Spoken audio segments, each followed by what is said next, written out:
Hi everyone, thank you for having me this evening. Darcy, I was just asking him what the thing was behind the Real series, or why it was called Real, and it sounds like it's pretty open to interpretation. But for the purpose of tonight, I thought I'd contemplate some of our projects in terms of real, ideal.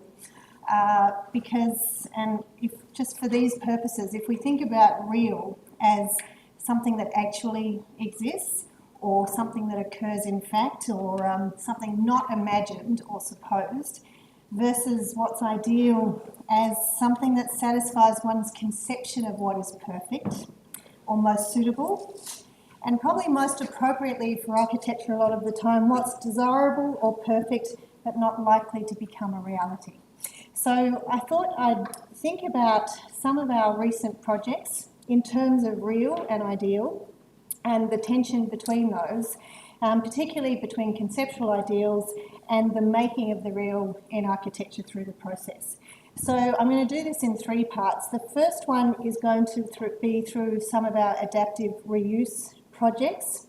In particular, I'm going to start with the project here for Deakin University, the Architecture and Building School. And if you like, for these adaptive reuse projects, I think of the real as the existing situation or the existing building conditions that you find that are your starting point. And then, if you like, the ideal might be the aspirations or the new purpose for that space. Secondly, I'm going to talk through our 4 police stations. And the reason I want to talk about them in these terms of real and ideal is to think about, if you like, the real as the local situation, the particularities of that place, and then the ideal might be the police's generic brief as their kind of ideal standard for performance. And then finally, I'm going to finish with the Hanging Rock House, which I'll think about more in terms of the process between our design intents, what we design, our drawings, as ideals, and then what happens on site as real, and sometimes in conflict with that, and how we manage that. Because probably what I'd say is that it's that management of real and ideal, which I think is what we do as architects, and it's both its traumatic moments and its joyful moments is how we manage to bring those things together. So, I'll make a start. So just on adaptive reuse, it's interesting because at the moment we seem to have a lot of projects that are taking existing situations, existing buildings, and having to adapt those either to an entirely new purpose or sort of alter and adapt them significantly. So just an example up the top, we're doing something for VCA at the moment in the old stables building. I don't know if any of you are familiar with the old horse. It's a magnificent building down in Dodd Street opposite ACCA, and it's been a home for horses, the police horses, for a very long time. The horses are moving out, and VCA fine arts students are moving in about a year and a half's time. So for us, it's an interesting project where you think about how you adapt this very cellular and particularly horse building for humans. The second one we're working on at the moment is the Jewish Holocaust Centre, which is an existing couple of buildings in Melbourne, in Elstonwick, and which we're doing a new part to that, as well as some existing parts. So again, adapting that. Quite a lot of school projects, both secondary and primary schools, where you have buildings that are in pretty good, good bones, and it's how we transform them to bring them up to current expectations around education.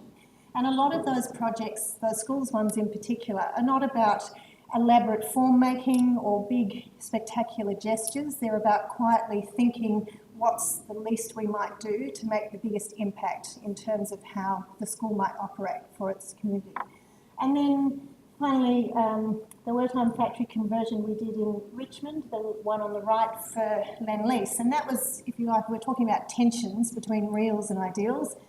That was a developer-driven project, someone like Lend-Lease that are very used to buildings, especially their housing work, of a repeat type. When you're dealing with a heritage building where it is full of idiosyncrasy, there was a real conflict there between their ideals and how we manage that through design. So launching into your space, interestingly, I realise that I can only give you the ideal tonight. I can't really give you the real yet because we've only just started this project. It has been going for a few months, but it is still in the schematic design stage.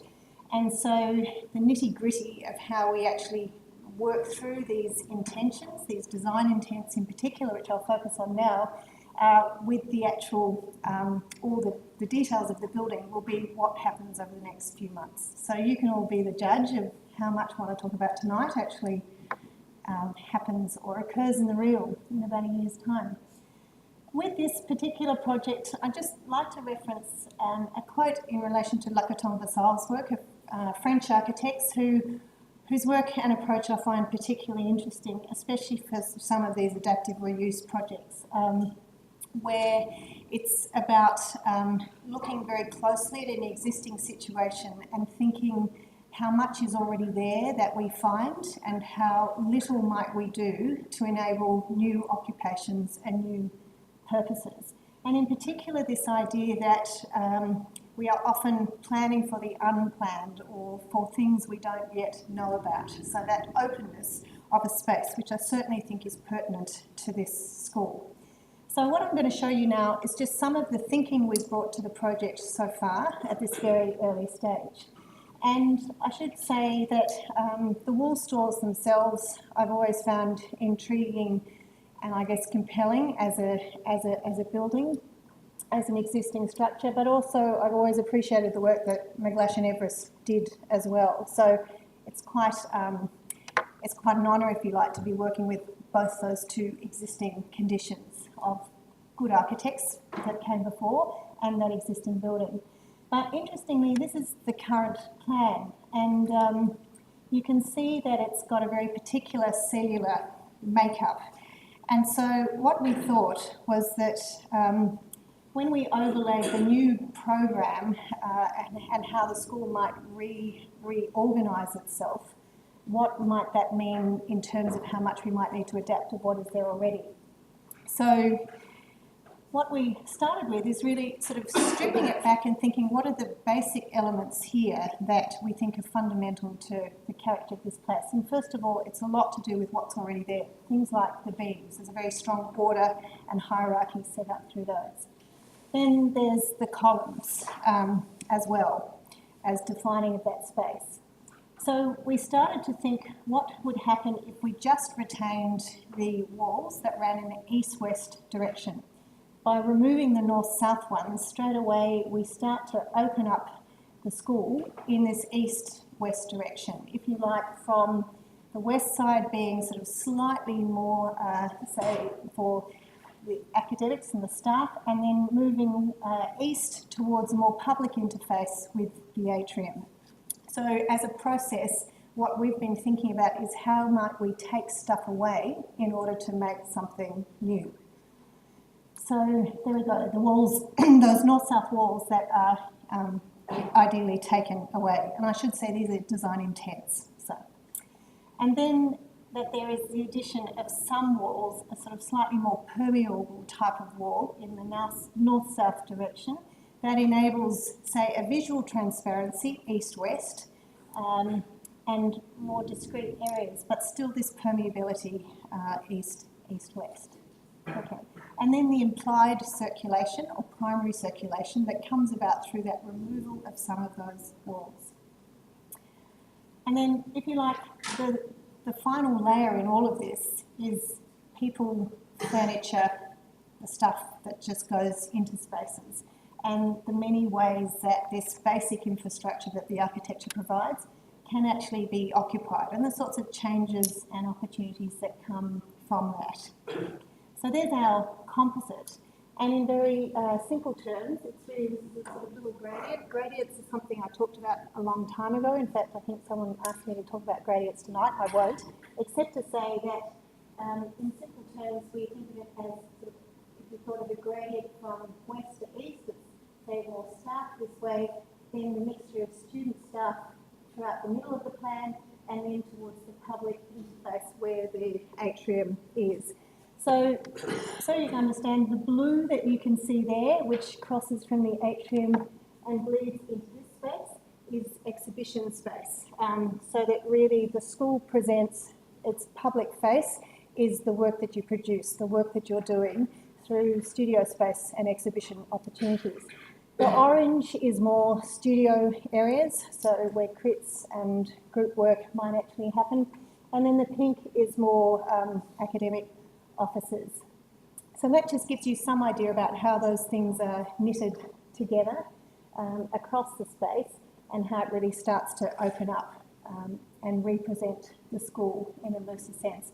So that's just those various diagrams pulled out so you get some idea of the thinking on this. And then some recent drawings which we did which just start to describe how that might manifest in 3D. So if we're thinking about ideals, very simple black and white drawings. And even though this is a building with very strong structure, so in terms of its existing conditions, it's pretty clear.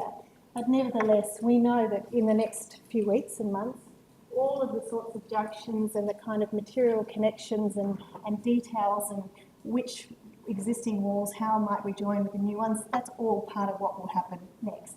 Now what you can see here is that those, any of the walls north-south are intended to be permeable, almost like open studs, so you can look through.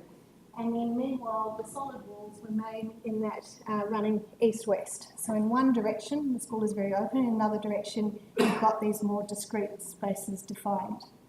So this is as if I was standing against the atrium, looking back into the school. This is that exhibition space that I was describing, where you might have a crit happening, some work pinned up, ledgers with books, and just something I think is important to recognise is the various precedents, things we look to when we're making buildings, references, things like Gary's very early work, an exhibition he did for Russian constructivism, things like that have been quite important in the thinking about this approach to, if you like, undoing and showing the elements that make up the various conditions in the school. And then on the other side of that wall, on the same wall, the staff and research areas, here you can see one of the sorts of areas between the east-west walls as open-plan offices with group and individual areas, and then little pockets for library spots and meeting areas. So this central wall is what provides those sort of smaller, more discrete pockets for use, but you can see it does have some view through to the exhibition space on the other side. So it's really opening up the school in that direction. Okay, following on with another university project is one we did for Monash University a couple of years ago, and it's in two parts. It's their Museum of Art, and it's also the Ian Potter Sculpture Forecourt. So some of you may know this. It's on automatic timing, okay. On Dandenong Road, it's this building here, and originally it was, it's really annoying. Originally there was a car park, so you can see how it was before. So we saw this as an opportunity for campus repair. So, you know, I think I would say with all of our projects, you get given the formal project, and the question is what other things can you get out of that project? So while we're only asked to design the museum, which was an internal project, we also thought, what if we had an idea for that car park as some kind of forecourt as well? What if we use this project as a way to really activate and a kind of catalyst for that part of the campus? In terms of real and ideal, this was a project we won through competition many years ago. And it's what often happens with competitions is that the scheme that you win with is never the scheme that you actually build. It's as if the competition is more often than not a way of a client working out what their brief really is, so real brief as opposed to the ideal brief. And in this instance, we went through three very distinct design approaches before we settled on the one that I'm going to show you now.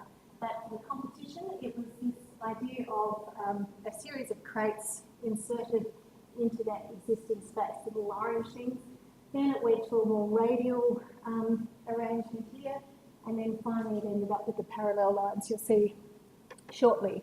But I think the thing I'd say here, in terms of this idea of tensions between real and ideal, there's a few things. One was that the existing building had a very distinctive geometry.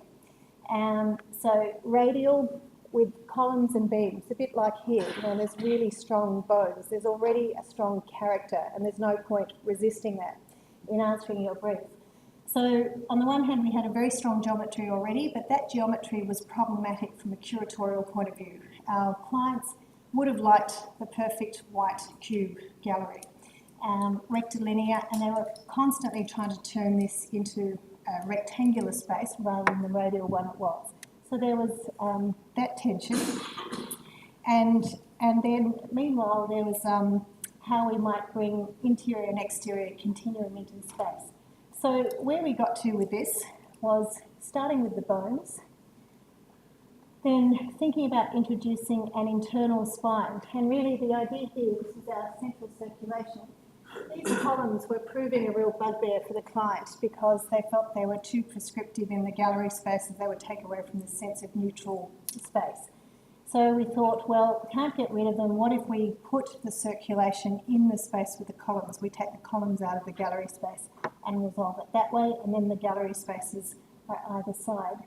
So then we continued with this idea of parallel lines as a kind of straightening device in answer to the curators, and had an external spine as well. That continued out into the landscape. And then we had this continuous geometry created by the radials, which organised interior and exterior space. So that's what formed the Ian Potter courtyard. The other thing, and these are just some early sketches that are working through that. The other thing I should say is that this, in terms of real and ideal, before we got to this final iteration, we had a conversation one day with the client, and they asked about the number of corners that would be in the galleries. And at the time we had we had the fin version, and there was no corners really. And it became clear that often what's not written in a brief can be fundamental and critical to unlocking a project. So, and you might just discover this in passing in a conversation. Suffice to say, corners were really important. We didn't have any. And I realised that to answer that important bit of briefing, we would really need to start from first principles. Hence this idea by introducing the parallel lines that we could start to set up a series of corners in the galleries. So as it turned out, and then here these diagrams just explore the internal galleries and how that idea gets taken out into these external spaces of the courtyard. And then just a bit of a walkthrough. This is a piece by Callum Morton, who was commissioned as part of the MUMA works.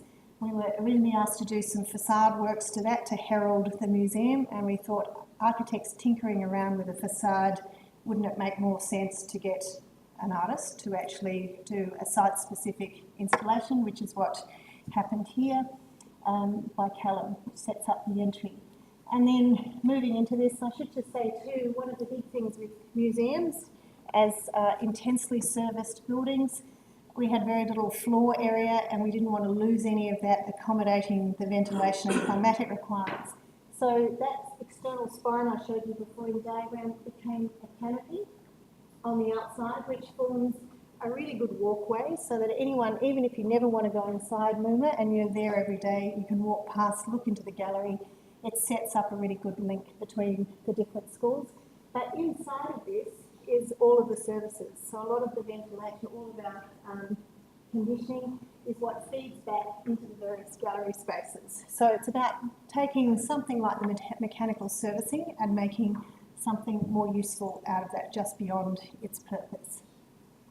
And you can see with that canopy, it's semi-transparent, so you can see inside. Similarly, that idea of what you cover, what you conceal, and what you reveal is something that runs in the interior as well.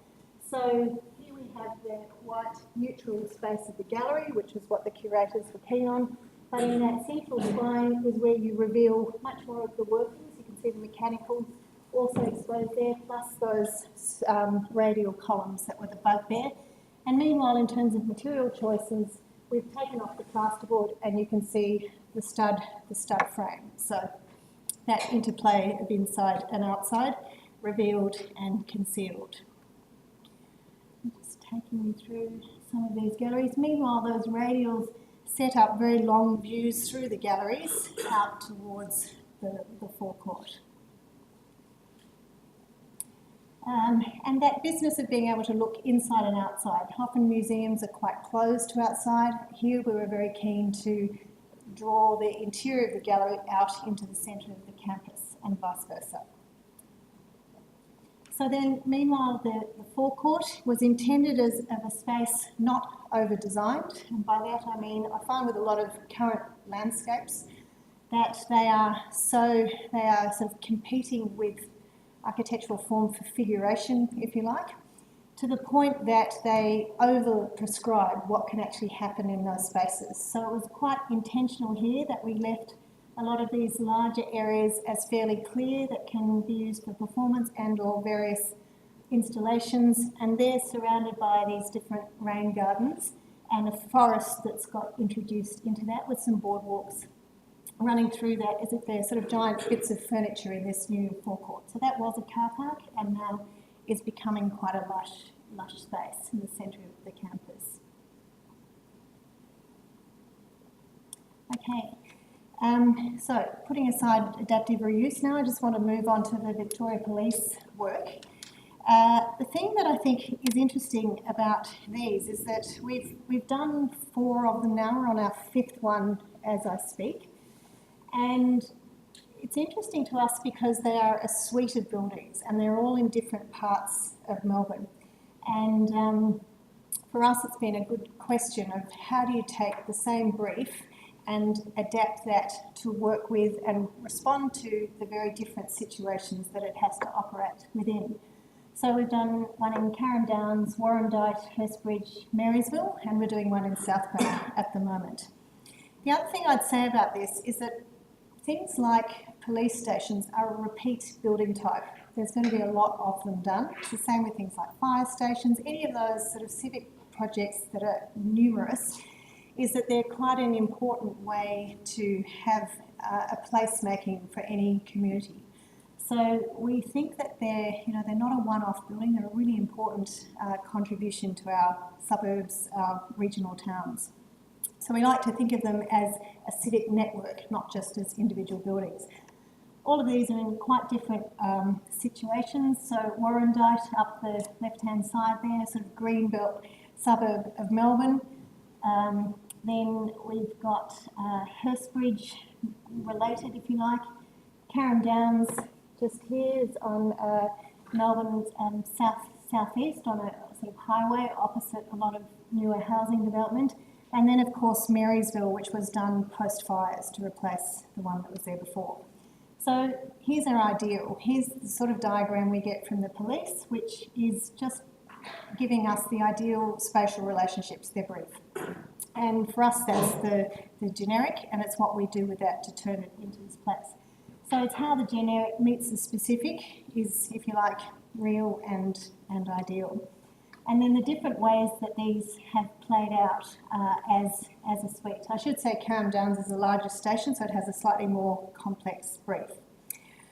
And then the different kind of character qualities, material qualities, formal qualities that these buildings have, which is in response to their situation. So Warrandyte and Hurstbridge were done at the same time, and they were our first ones, very modest little buildings. They're more like sort of community guardians rather than, the heavy lockup. It's about lost dogs and things like that. So we thought we'd try and make them quite friendly and endearing little buildings. This one has got a very green glazed facade, and that's partly about camouflaging it into its Yarra Greenbelt landscape. And just a very quick thing on economy. It's something that we find of interest, is how we think of economy as being cheap. So we think of it as a financial question, but it's also can be an architectural directive of where you put your design effort. If you can't put it everywhere, where might you put it for the most intense purpose? So in this instance, we knew these had to be cheap. Basically, the 3 facades are of the cheapest concrete brick possible, and it's just that front facade that gets the green glazed, luscious glazed bricks. So that's about where you put your effort. And there you can see it's sort of semi-camouflaged in its landscape. So tying in with a suburb and a community that sees itself as particularly green, all sorts of puns on that. Then, of course, Marysville was much more complicated in terms of how it might respond, not just to site, but to a community in trauma post fires. And one of the things that we found here was that there was a very big debate about what would be an appropriate way to respond to here when you've lost most of your building. So there's no building stock, and there wasn't much left to actually respond to or engage with. And there was a lot of contention around what were the memories, what was going to embody Marysville, its community spirit. So, and deep suspicion of architects coming from outside Marysville and dumping these new government-funded projects on people. Anyway, suffice to say, where we got to with this, the police normally like brick because it's durable and sort of maintenance-free. Brick was just not going to cut it. It was made pretty clear by the community very early on that they were interested in timber. There's a whole kind of tradition of the timber building there, and especially because this was an area of a lot of logging and forestry. And you could see that play out in the sort of earlier structures, a lot of which was lost in the fires. The second thing was that the station was going to be on the edge of this newly created park, and people were very concerned that the police were going to be these overpowering, domineering building that would ruin the park. So for us, it became a question of how the built form would actually help to define and make that park a better place, basically. So we saw a great opportunity between the civic component of the police station as formative in creating this centre of the town. So very early diagram just describing that the building would not interrupt these key views through to one of the particular mountains on the site. So hence a sort of tapered nose to the station. I should say this is our building. This is a building by Bamford-Dash, which was the community building, and that had just finished a few months before we started. And there was quite a bit of antagonism towards it. So it was quite hard going to community meetings where architects are seen as bearers of bad news. I don't know how else to put it. But we could see, well, that's a building that's there. We've got to be in dialogue with it because the two buildings form up that central space. So in very simple terms, what we did was create a sort of giant veranda, which was a way of bringing the station through to the street, giving it some street presence, but also allowing us people to see through to the mountains and views to the park. And then the way we arranged the program was that so that there was a lot of activation along those edges looking back to the park, so it's not sort of a dead side. It's elevation and sections. And then here it is, so that sort of very tapered and intensely landscaped edge as well. So it's a fairly gentle and low key building into that parkland, and you can see how it is less about the building as a thing and more about it as a way of defining that landscape space. And I would say that that is quite an important part of a lot of our work, is that it's not necessarily about the figure or the form, it's how you use the figure and the form to create in-between space or negative space, the space around things, or territories. Territories is another way of describing it. So here you can see how it's very formative in the creation of these sorts of landscape areas. Okay. And as I say, in rebuilding part of the centre of that town. Okay. And last of the stations is the Carrum Downs one, which is the biggest of them all. This is, again, the sort of basic diagram we start with, which is just mapping out the relationships between the various spaces that are required. I have to say that a lot of architects would stop at this point. Like they put the boxes where the boxes need to go, and then they might put a perimeter wall around that, and that's your building.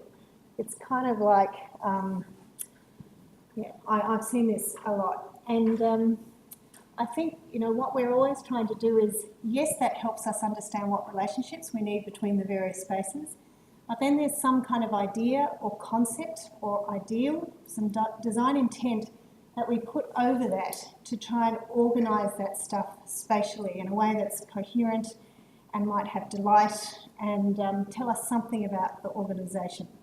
So how do we take something like that and turn it into architecture, not just a bubble diagram?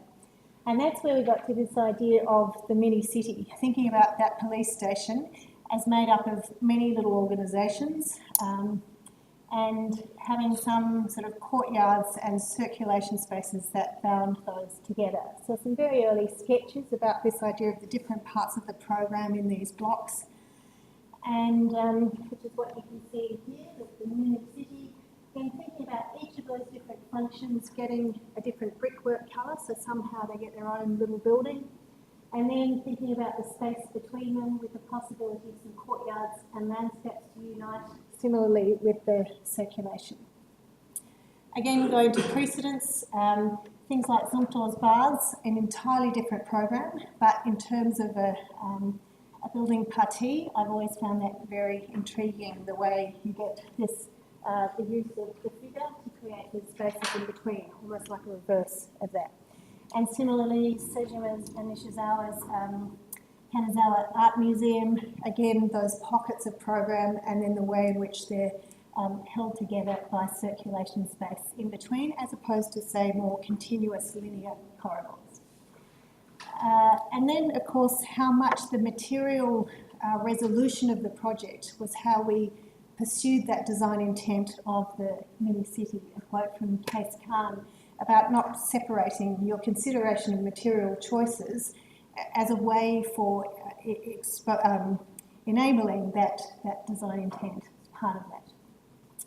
So this is our little brick, it's like a brick show, all the different types of bricks and then the use of those to the different parts of the program as this cluster. So just taking you through some of those, here you can see these sort of little mini buildings, the circulation spaces in between, and of course the courtyards, which let lots of really lovely light. The thing about the courtyard model too for a police station is that they needed security, so getting lots of light through courtyards was a really good way to deal with both their security requirements but also manage a good quality of internal amenity. Here you can see two different brick types. So, for instance, two types of white bricks, a matte one and then a glazed one. And that subtle interplay of one being reflective, one being matte. Some of the bricks were recycled, these ones, from the original building that was on the site. So you get these different colours. So here's a more colourful pocket, and then others that are more monotonal. And it's that collection of these mini buildings throughout that gives its interest.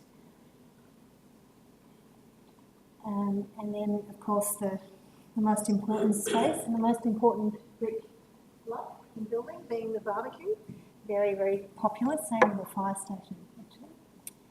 Okay, and then just thinking about how this is in a very different context to, say, Marysville or the Warrandyte station. It's on Balato Road. It's a pretty busy highway. It's right opposite a lot of 1970s, 1980s houses. And so there's something about the language of the station that in part responds to that as well.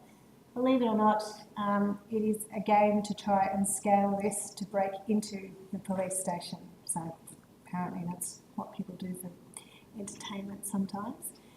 And there it is on the road, that very sort of long, low fall on that highway, which works as a beacon after hours with that hit and miss entry point. Okay, so to finish off, I'm going to jump to Hanging Rock now. Just before I do that, I should say this is like a survey of some of our house plans, and it's always interesting to see them as a collection because they're on the one hand very different, each one of them, and that's by virtue of them being, if you like, a portrait of both the people and the place for which they were done, but also they do fall into types or categories. So I'm going to show you this one now, which is the Hanging Rock House, and I put that in our what we used to call wall buildings, as in sort of they tend to be in rural sites, so they extend into the landscape and sort of form territory, if you like, through their length. Then, of course, we've got our courtyard buildings in this section through here, pavilion types, Big Hill, which is one we did a few years ago on the way to Lawn, I would say is something of a relative of this one, not so much in plan, but in terms of its material qualities.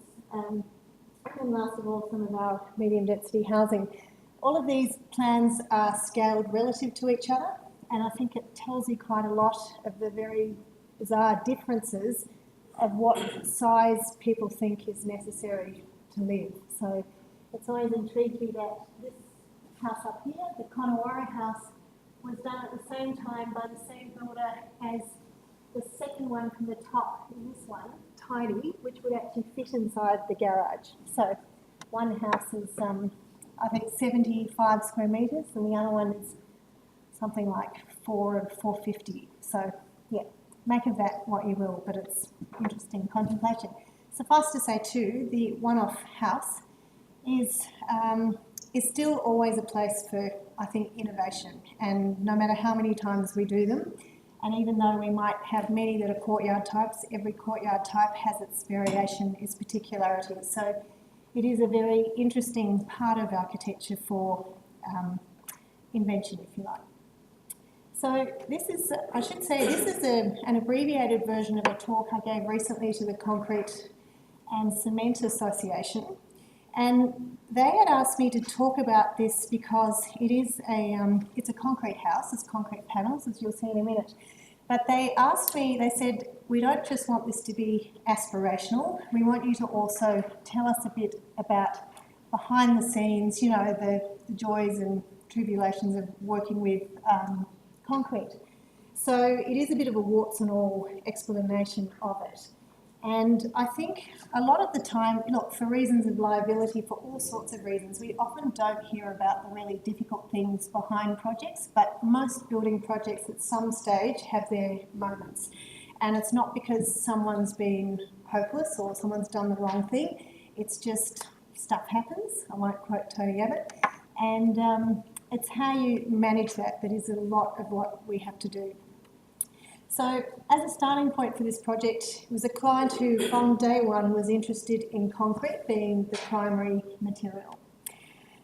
And then we also had considerations like the fact that this is in a very high bushfire zone. So there's a sort of easy fit between concrete and the location being this is near Mount, opposite Hanging Rock on Mount Macedon with some beautiful bushland behind us. So a very high bell rating. I'll just take you through some of the early sketches. I think it's, rather than me just showing you the beautiful thing at the end of it, is how we got there. So very, very early diagrams, thinking about the building on a sloping site and how it's sort of terraced into these three parts is what tended to come about. Okay, so up the top here, the yellow, the blue and the green describes the different things that might happen on those three terraces. And then this little red diagram describes how there might be lateral overlaps between those three terraces in the more public parts of the house. Some early thinking about these sorts of east-west bands, it's a running theme tonight, and the extent to which the building was open or closed towards that view, towards Hanging Rock, and very early thinking about wall thickness and transparency this way, and pulling apart these walls for some of those lateral views. Further sketches and some of the markups and things internally, some more developed sketches thinking about the section, these three terraces, and a single roof that holds all of those together. So these are some of the working and thinking drawings that happened early on. This was the first plan that I gave the clients, and this was an unusual job where sometimes this happens, not always, is that the first idea you have is the one that you end up building. more often than not, you go through a number of iterations, like the gallery before that I showed you. We went through 3 different approaches. But here, this early plan and the drafted version of that is pretty much what ended up. And this was the first presentation ever to the client. This little sketch was one of the ones they got. And it's kind of uncanny when you see the final thing and how close it is in photograph. So quite unusual. It's as if you spend 2 years doing this huge circle to make this thing happen that you knew very early on what it needed to be. Okay, and then again from that very first presentation to them, this idea of these long bands in the landscape, these terraces, which would organise both the interior space and the exterior space immediately adjacent to the building section. Okay. And the first drafted plan that they got. So basically up the top, the main bedroom and ensuite and study area, and then the main living, dining and kitchen, then a little smaller living space on the lowest level, bedroom and studio space. And here you can see those sort of overlaps between those 2 or those 3 levels, which expands that central living space. A very early render of it to show to town planning how that it would be a very long, low and relatively unobtrusive building, certainly well below the ridgeline. Okay, so then once you get through town planning and all that, then comes the question of how we're going to build this thing. We knew that we were keen to use concrete. Very early on we decided that in situ was going to be too expensive, too difficult to control the quality, and so we decided to make this out of precast concrete panels, thermopanels, which are ones that are insulated, because the intention was that both on the inside and the exterior it would be concrete. So these drawings here are just showing you the very different iterations. I don't spot the difference, but you can see the geometry shifting slightly. It's fairly subtle, but what it's us working through the geometry of the building and thinking about the initial arranging of panels, and also thinking about how deep we wanted this plan to be or how attenuated and dragged out across the site. So I think it's important that, often we just see a finished plan, we see beautiful photographs of finished buildings, we don't understand all of the steps that have gone into making that happen. So these are the sorts of things that, we spend a lot of time talking about in the office, working through the best way to do things. And what we were testing here was the point at which the centre, where the 3 terraces overlap the most, to get that view to Hanging Rock. You can see sometimes we're missing that with our roof geometry. So the sort of things we obsess about. Okay. And then these studies here are where we were thinking through our panel widths. We were trying to rationalise the number of panel types that we needed. And these were some studies of, say, a 2.6 panel, a 3 metre, or a 3 metre without hatches. So what we were trying to do was, any of our windows or ventilation hatches were in the gaps that we left between the same panel types. It's a bit like, it's this careful shuffling to keep this geometry, this intention or this ideal rhomboid geometry, and yet get our windows and things in the right spot. It may sound like small beer. You may think, why do we worry about these things? But it's those sorts of adjustments of the, realities of what this is going to be made from, that is all part of that development and resolution.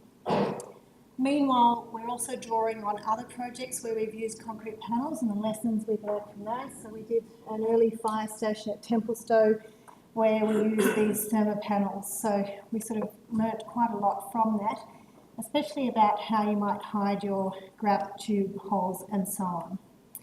And then a very early building we did in, I think, 2000 at Anglesey, which was before thermopanel, the insulated panels existed. This was just, we didn't really know how to get our insulation ratings on this. Building surveyors, it was at the time, well, why don't we just make a slightly thicker panel, that'll do the trick. So that's how that was resolved, but there's no insulation in it. So you're learning from your early projects, you're always feeding that back into your current work. And then the sorts of conversations we had with engineers about how we might minimise the appearance of certain fixing points, lug points, prop points through our design. The sort of correspondence, I'll flick through some of this because it gets sort of bogged down, but the sorts of conversations early on which are critical to how the building works itself out. Because ultimately a panel building, concrete panels, it was critical that the organisation of those, the orchestration, the control of that was fundamental to how the building would actually read. Okay, so more on those different sort of ways of approaching footings in terms of how the panels would be installed, whether the slab would go in first and the panels or not, all those sort of discussions. Markups of Kelly's back to the engineer, the sorts of various considerations there. Again, markup of details, lots of markup of shop drawings as well. And then us just stripping back and seeing what our panel layouts were. At that stage we had a couple of little ones going in that other direction. They were dumped later, but you can also see that there's landscape walls as well as the internal house walls. Our elevations, more about the ideal of what we're expecting, the panel layouts. And then the shop drawings that we got back from the concrete precaster, which was, you know, a really beautiful set of drawings. Actually, every panel was drawn, describing where the prop points and the lugs would be for that. So it's fairly intense, and again, more ideals about what we're expecting to get on site. The thing about a concrete panel, especially if it's the finished surface, is it has to come out of the factory right. You can't really tinker with it on site. So things can and do go wrong. And this was how the prop points and the lugs were up the top of the panel, so we didn't have any of the holes on the visible on the and the plates on the finished surfaces. Okay.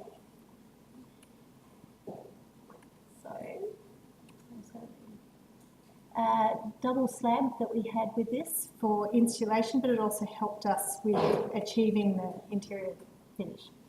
Okay, so excavation. Note that beautiful red earth, which causes dramas later on. We start with our footings. They went in first. And then, meanwhile, our concrete panels were made. We went and inspected those off-site before they turned up. And they were put in place. So you can see the panels go up before the slab. And that meant that we could hide some of these wrap tubes and things with our double layers of slab. Okay. Then the structural slab, that's the lower part, happened. So move through to these. Okay, beautiful moment. Sometimes buildings are just absolutely magnificent when they're half done, especially when they're just a frame or just a series of walls, and that landscape is beautiful. Okay, so here's one of the first things that went horribly wrong. See this black plastic sheet? What the builders had done was the right thing to do. They poured this lower slab, and then in order to protect the wall when the next slab was going to be poured, they taped black plastic sheet on all of our walls. And what happened was that when they actually removed the plastic sheet, you can see there's this sort of tape line. So what had happened, they'd had a couple of hot days, and it had sort of, the tape had adhesive, had melted virtually into the concrete. So when the tape was pulled off, it ripped the surface of the concrete. So it wasn't like a stain, it was actually ripped surface. That silky, smooth, chalky finish that you get was gone. So this is one of those classic examples where people have done the right thing, but something has happened that we now know. Be very careful with the tape you use. Don't let it sit if it's a hot day or two, etc., etc. But suddenly, the finished surface, we had this datum that we hadn't really expected to have throughout the project. So that was lots of fun resolving that one. And what it actually meant was, in the end, we had to do a skim coat. So not what's intended when you've got a finished surface intended to be the precast panel. Okay, then meanwhile the sort of slabs, similar thing happened here too. The builders put slab protection down because the finished slab had been poured, and this was to protect the slab while the rest of the building was finished. What happened was that when they pulled that up, we had a kind of reddish slab. So what had happened was that somehow the red ochre in that earth that you saw before had managed to get between the protection and the slab and grind its way into it. So we had this pinkish haze. And here you can see that magnificent line there. So it was, suffice to say, concrete is quite a tricky thing, and there's a lot of imperfection that can happen with it, and you realise that certain clients are more able to cope with that than others, so beware the concrete building. So washing tiles, trying to get rid of that thing, you couldn't wash it off, it was a surface thing, and hence the skim coat. I guess I'm showing you some of this because it's the sort of sagas that happen behind the scenes that at the end of the day no one really knows about, but which at the time are pretty stressful and pretty hard for builders and clients alike. There we can see that's the beginning of some of that staining of the reddish earth. Again, you know, that it had been pre-sealed, the seal hadn't worked, so people had done what they thought was the right thing, but it still didn't stop this fairly dramatic staining from happening. All right, so to finish, I'll sort of show you the nice bits now. So that's the final plan, which is very, very similar to that earlier one. And that sort of giant roof over the whole top of it, which forms those verandas to its edges and sort of very deep shadow. Something of interest, which I think the Conowara House began, was thinking about buildings, especially in these sorts of landscapes, as building a shadow. You know, a long roof, the colour of them, and the creation of shadow as a way to integrate quite large form in landscape. But also this idea of living under a shadow. So the same with our Big Hill house, ideas around darkness. Australia has very intense sunlight, and we've noticed with a number of our more recent houses, we've been exploring qualities of darkness and shadow as being pretty important to the sense of a sort of intimate domestic space, which is certainly what happens in here as well. So here you can see those three different levels. Some of the landscape work we did as well, which was thinking about introducing both, reinstating some of the indigenous plantings, but also some exotics in that formational continued geometry of the house itself. Okay. So just to take you through the building itself, there it is in the landscape. And again, think back to those strange renders, this bizarre continuity between those and what comes about. The dog, there it is. And then that sort of shadow that you get at various times of the day. And here where you can see that the building is pulled apart through to the bush at the back and hanging rock at the front. From inside, that sense of the roof being the thing that holds all the parts together. It's got a form ply roof on it, like our Big Hill house, like our Ivanhoe house, going back to that idea of darkness and shadow, living under a shadow in these sorts of intense, hot landscapes sometimes. Can also get cold too, but yeah. And then that's looking long ways towards the bush that opens up either side to that. Quite a dark palette, some armour ply timber as well, which we use in a lot of our projects.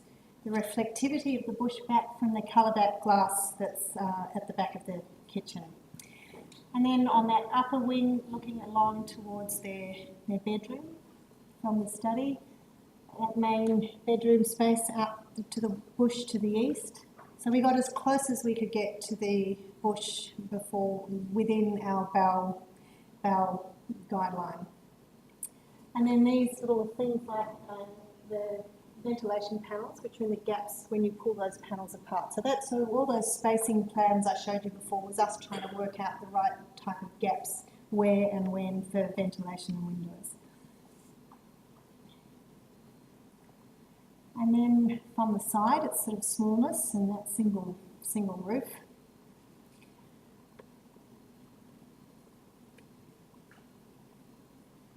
This overhang of the roof here is what forms the carport. And then of course looking towards the rock, sort of a few key views of that. And I think that might be the last one. Thanks.